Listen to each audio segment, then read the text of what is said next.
Pengusiran paksa hak ulayat milik adat rakyat Rempang, apa tidak ada yang peduli?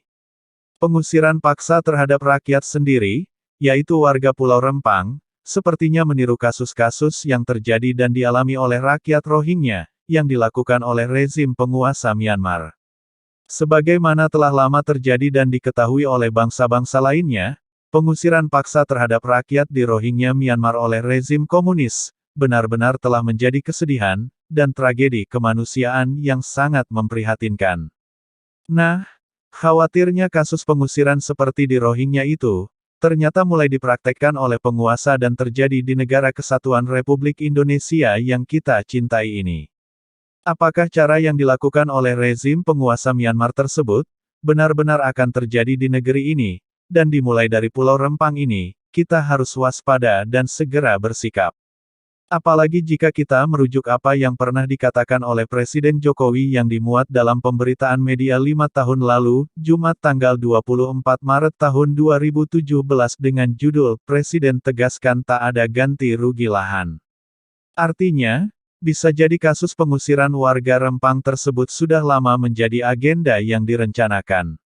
Agar kasus pengusiran paksa terhadap rakyat Indonesia, sebagaimana yang terjadi kepada rakyat Rohingya di Myanmar ini, tidak semakin dipraktekkan oleh rezim penguasa negeri ini, kami menghimbau kepada para ulama di seluruh Indonesia, para tokoh adat di seluruh Indonesia, para wakil rakyat anggota DPRD di seluruh daerah, dan anggota Dewan Perwakilan Rakyat RI yang masih komitmen untuk mencintai rakyat negeri ini dan seluruh tumpah darah bangsa ini, untuk bersatu dan segera melakukan pembelaan terhadap rakyat Rempang ini, agar kezaliman penguasa yang semena-mena terhadap rakyatnya sendiri dapat segera dihentikan. Jangan sampai kita abai, tidak peduli dan menutup mata terhadap kasus yang menimpa rakyat di Pulau Rempang ini. Allah mengetahui makar rahasia dan segala isi hati yang disembunyikan oleh para sufaha ini. Jangan dengan alasan demi kepentingan pembangunan, dan untuk mendatangkan uang, tetapi malah justru melakukan kebijakan yang menimbulkan kerusakan dan permusuhan, mengkoyak-koyak persatuan, dan menimbulkan ketidakadilan. Kita harus mengingatkan para penguasa dari kalangan para sufaha, dengan memahami makna firman Allah Subhanahu wa Ta'ala.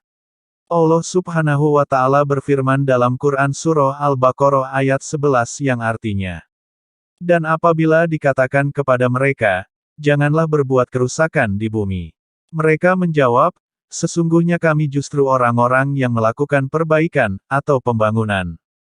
Penguasa sufaha, akan selalu menyatakan sedang melakukan perbaikan, dalam hal ini adalah pembangunan, padahal yang dilakukannya justru menimbulkan kerusakan berupa kezaliman, perpecahan, permusuhan dan kekacauan.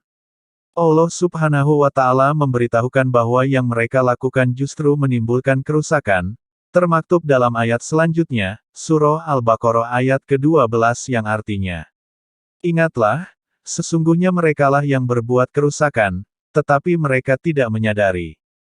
Atas dasar pertimbangan di atas, agar tragedi yang terjadi terhadap rakyat Rohingya tidak terjadi di negeri kita ini, kami berharap para tokoh ulama, para tokoh adat, para tokoh masyarakat, para wakil-wakil rakyat yang duduk di DPRD dan DPR RI segera bersatu, bergerak serempak dengan kesadaran bersama, untuk membela warga Rempang, supaya tidak jadi korban kezaliman rezim penguasanya sendiri.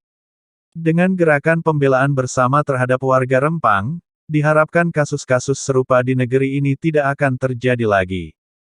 Sehingga strategi dan rencana busuk pengusiran warga oleh penguasa, seperti yang terjadi di Rohingya Myanmar, tidak terjadi di Negara Kesatuan Republik Indonesia. Demikianlah apa yang disampaikan oleh Ustadz Wiliudin Abdul Rashid Dhani, yang merupakan Koordinator Majelis Ukhuwah Bogor Raya dan Ketua PA 212 Kota Bogor. Sebelum kami akhiri, izinkan kami untuk mengingatkan. Jangan lupakan, dan tetaplah ingat kepada 6 pemuda beriman, pengawal ulama, yang tidak salah apa-apa, diculik, lalu disiksa dengan sadis dan kejam, kemudian dibantai tanpa belas kasihan, oleh segerombolan setan. Setelah itu, difitnah habis-habisan, kasus ini dikenal sebagai kasus KM50, yaitu, tragedi kemanusiaan paling biadab yang pernah terjadi di Indonesia. Senin tanggal 7 Desember tahun 2020 yang lalu. Allahu Akbar, Allahu Akbar, Allahu Akbar, Allahu Akbar, Allahu Akbar, Allah.